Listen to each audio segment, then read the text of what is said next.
Bonjour, aujourd'hui on explore ensemble les sources qui nous parlent de LinkedIn au Cameroun. C'est euh, c'est bien plus qu'un simple réseau, on dirait. Ah oui, clairement.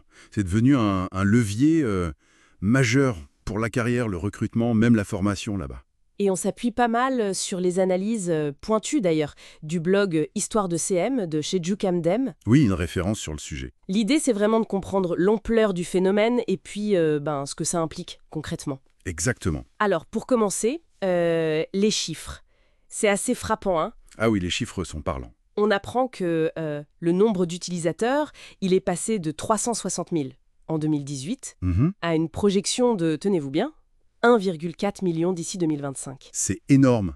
Presque 4 fois plus en 7 ans. C'est ça, une croissance vraiment impressionnante. Alors qu'est-ce qui se cache derrière tout ça?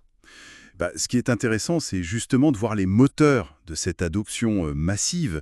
Les sources pointent plusieurs facteurs clés. D'accord. D'abord, il y a la digitalisation qui s'accélère sur le marché du travail camerounais. Et du coup, LinkedIn devient quasi incontournable pour les recruteurs. J'imagine que ça pousse aussi les gens, les professionnels, à être plus visibles en ligne. Exactement. C'est le deuxième point important, le personal branding. Cette idée de construire sa marque personnelle pour valoriser son expertise. Ah oui, Les professionnels, les entrepreneurs, ils l'utilisent vraiment pour se démarquer, partager ce qu'ils savent, attirer des opportunités. C'est plus juste un CV, quoi. c'est raconter son histoire pro en quelque sorte, voilà, c'est ça. Et troisième chose, Sam? Les entreprises camerounaises elles-mêmes, elles sont de plus en plus présentes, Ah bon? pas seulement pour recruter. Non, justement. Pour leur communication, leur marketing, les relations B2B, nouer des partenariats, c'est devenu une vraie vitrine pour elles. D'accord, je vois. Et il y avait aussi un point sur la formation, non? Tout à fait. C'est le dernier facteur clé mentionné. L'accès à la formation continue via des outils comme LinkedIn Learning, ça joue. Ça offre des opportunités de développer des compétences Qui sont sûrement recherchés localement. exactement. Donc ça renforce l'attractivité de LinkedIn comme un outil complet de développement pro. Et j'imagine que cette croissance, elle n'est pas la même partout. Les sources parlent de secteurs particulièrement dynamiques. Oui, absolument. On voit émerger des pôles d'activité très forts sur LinkedIn au Cameroun. Comme Alors, on cite beaucoup la tech, les startups évidemment, la finance, la banque aussi. le marketing et la communication, Logique. et puis l'enseignement et la formation. Hmm. Qu'est-ce qui fait que ces secteurs-là sont si actifs, justement?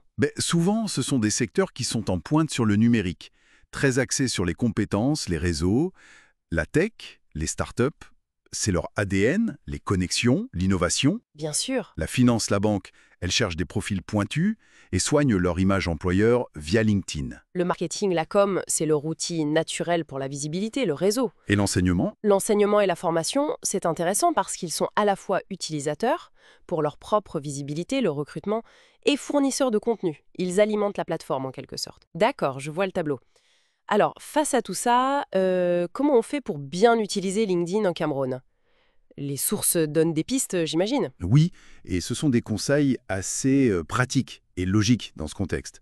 D'abord, soigner son profil, c'est la base. La photo, le résumé. Voilà, une photo pro, un résumé clair, percutant, qui dit ce qu'on cherche, ce qu'on offre.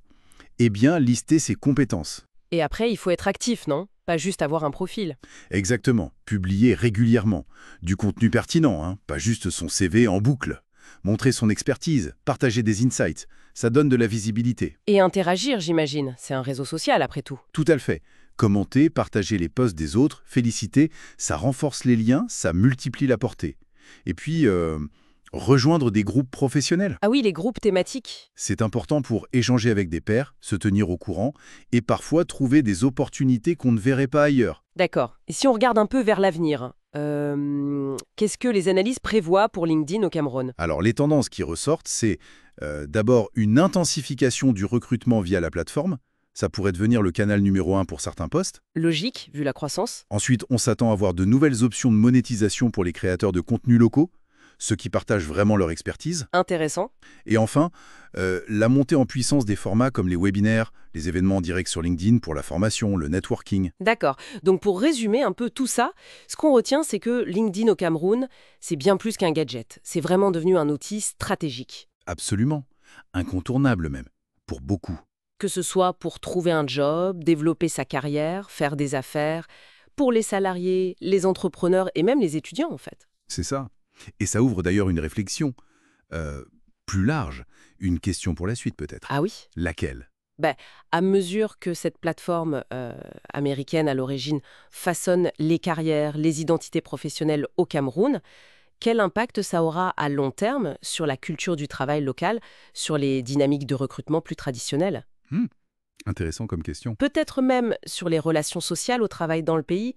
C'est une piste de réflexion à creuser.